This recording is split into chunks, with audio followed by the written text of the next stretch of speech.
Howdy, folks, and welcome to another episode of the DINO WYO Podcast. In this piece, I talk a little bit about the DINO Strategy for winning in 2026, and why we're running as DINOs in the first place.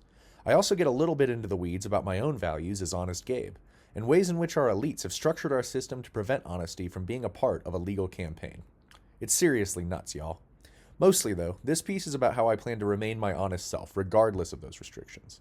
I'll apologize now that the audio in this one got a little funky, with some popping we don't usually have in basically any of our other recordings. Honestly not sure what was up there. In exchange, I offer nothing but Nobu pictures in this one, which I know folks have been clamoring for. With that, let's dive in. The DINO movement is meant to offer an alternative to our radical partisan leadership. Wyoming deserves something different. So here's Honest Gabe's plan. My plan. I have to work within the system to offer it, my plan, but that doesn't mean that I can't be honest. And the plan is simple. DINOs are going to win Democrat primaries, DINOs are going to win general elections, and then DINOs are going to use the powers of their elected offices to dismantle the election industrial complex. In my case, I'm going to win the Democrat primary and the nomination for governor in 2026.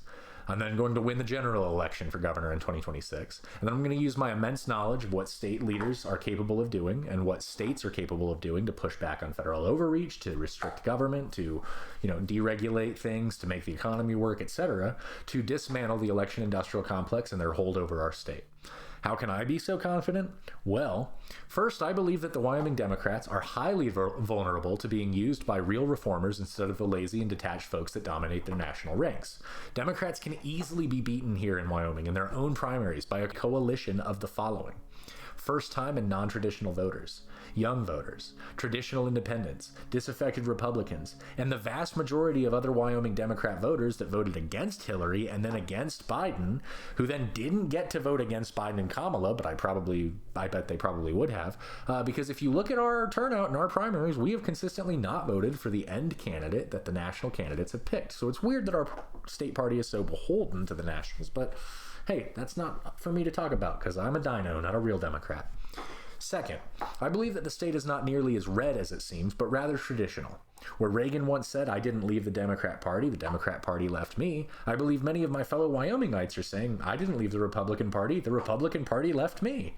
Traditional Republicans are watching their own party give up on its namesake principle of republicanism in favor of imperial authority, and they're watching Wyoming values go by the wayside as out-of-state funded radical partisans install a national agenda. Third and finally, I know that there are a number of reforms that even the lowest municipal and county officials can enact to dismantle the election industrial complex, to say nothing of the powers of state legislators, executives, and judiciaries, and especially the governor. If even just I win office, I will be able to do so much. But even if we just get somebody to run for a local county commissioner office or some of the county clerk positions, there's a lot they can do to push back on the radical agenda of these out-of-state reformers. And DINO will be a movement that can inspire and inform an entire new generation of leadership in Wyoming. That's part of what I'm offering. By being a young candidate, I can help build a movement for the future, not just a coalition to win today and do whatever crap Democrats like to do when they win, I guess. That's how I can be confident that we'll not just win, but be effective after we win. That's part of the DINO promise. We're not just going to win, we're going to be effective after we win, which basically no politician can say. I do have a small caveat that I have to offer in regards to the speech restrictions that prevent me from being as fully honest as I wish I could be. I have to be careful sometimes with my honesty for two main reasons, both of which are partisan costs, because I want to be clear. I will never couch my speech because I think it's what will be popular politically. I don't hide my opinions. Now, sometimes I try to offer them in a way that I think the audience will be more receptive to, but I'm honest about what I believe. There's a difference between tact and dishonesty, right? And I try to be tactful with my honesty because I was once told by a gal, I can tell you why we don't hang out anymore, and it's because she would always tell me honesty without tact is cruelty, and I was very guilty of what she called cruelty. So I try to be tactful, but that's not being dishonest. The only times I have to hold back an opinion or hold back something is when there's a legal restriction on speech or a propaganda-based restriction on speech. And honestly, I don't worry about the latter too much. Now, as far as I figure, any attempt to silence me is just evidence that what I'm saying is worthwhile.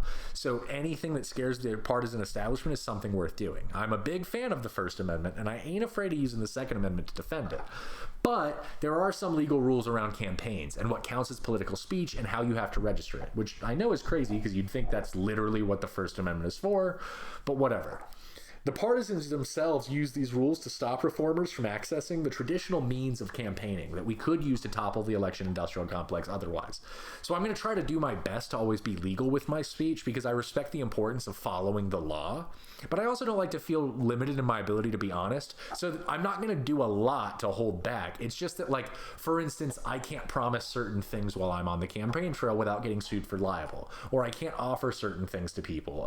And like, for instance, I'm going to have to be careful. I want to have events where we have hot wing cookouts and free beer for the people, but I actually have to be careful with how I do that, which is nuts because Elon Musk literally gave away millions of dollars for people to go vote and to register to vote, but I can't have an event where I tell you to, like, come hang out and meet your neighbors because it's part of the campaign, right?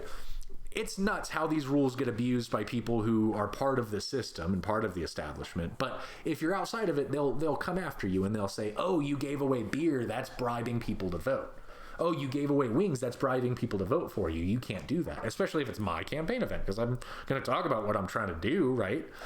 So I have to be careful, and that's what I mean by sometimes I'm not going to get to be my full authentic self because there are going to be rules. I can't help somebody register to vote. Did you know that? I can't take them to the clerk and be like, this is the clerk, here's how you register, here are the papers you bring. There are all sorts of rules against that, which I get where that rule is coming from, but it also makes it harder for me to get first-time voters activated. But they're a key part of my winning audience. So those are the sort of legal restrictions that I'm talking about. And then a propaganda restriction is just the things that the propagandists keep us from being able to say. They poison basic words and make it impossible to talk about real reform. For instance, think about like how liberty and equality get viewed in different parts of the country. If I started talking about equality here in Wyoming even, you might think that I'm some crazy socialist liberal, which I'm not. That's a word in the Declaration of Independence. That's a word that's foundational to American principles, right? Equality before the law. But it sounds liberal because the propagandists have made it sound that way. And interestingly enough, which many Wyomingites might not realize, when I talked about liberty in DC, everybody thought I was some like crazy Tea Party, libertarian, fascist, whatever. They don't even know what their own words mean. Because they were like, liberty? Oh, what are you talking about? That's oppression. And I was like, no, liberty's like the opposite of oppression, dude. So that's what I'm talking about with propagandistic reforms. But I ain't afraid of speaking my truth. And I believe that with consistency and an ability to own my own mistakes, I can always be honest. I trust the American people, and especially the people of Wyoming, to be smarter than we've been treated by our failed leaders. So I'm going to be honest. I want to acknowledge that there are going to be times where, like, maybe I couch how I'm saying something because I know that the propagandists have made it really hard to talk about that without offending people. Or maybe I, avoid saying something about how to register to vote on occasion because I'm trying to be careful and I'm like, oh crap, are they going to sue me for telling somebody how to register to vote? Because they do that. It's crazy. In conclusion, we're living in a time of urgency, folks. And by urgency, I mean urgency to do something different. Multiple generations have failed to fix the rot that has festered within our nation, and now it's reaching even our peaceful little Wyoming. In nerd terms, Wyoming is like the Shire from Lord of the Rings, but even we are starting to feel the reach of evil. To reverse this, our only hope is to look to leaders who we can trust and who can help us to trust each other. We can rebuild trust by being radically honest and diligently seeking common ground. I'm trying to offer something different, Wyoming. I'm trying to show a politics based on trust through honesty, not division through deceit. That's why I wear my flaws on my sleeve, and that's why I am open with my long-term plans. Restoring trust is the core purpose of the DINO movement, which motivates everything we have planned to reform government. Together, we can protect Wyoming traditions and restore our republic. Thank you. Thanks for listening to another episode of the DINO WYO Podcast. In future episodes, we'll start to get even more specific on solutions that can begin to dismantle the mess that our elites have given us, and that live up to our principles of hard work, fiscal responsibility, and personal freedom. Part of why it's hard to get into those is because of the ways the partisans and their propagandists have poisoned our language, as discussed here. But Honest Gabe ain't afraid to hide what I want to do, so I hope you'll stay tuned for when those pieces start dropping real soon. For now, please be sure to like, subscribe, and all that other jazz to all of our various platforms. And remember that you can always learn more at DINOWYO.com. Until next time, this is Gabriel Green, DINO candidate for Wyoming Governor in 2026.